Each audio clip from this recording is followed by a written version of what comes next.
அறிவிக்க வேண்டும் என்று பாஜக உள்ளிட்ட சங்க பரிவார அமைப்புகள் தொடர்ந்து முயன்று வருகின்றன.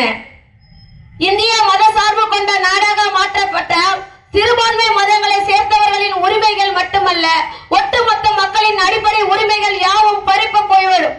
சுதந்திரம், சமத்துவம், சமத்துவம், ஜனநாயகம் போன்ற யாவையும் ஒடுக்கப்பட்டுவிட்டு புரட்சியாளர் அம்பேத்கர் அவர்களின் வகுத்தளித்துள்ள இன்றைய அரசியலமைப்பு சட்டம் தூக்கி எறியப்படும்.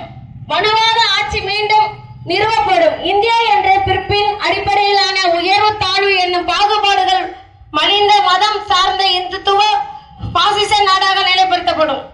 நன்றி, வணக்கம்.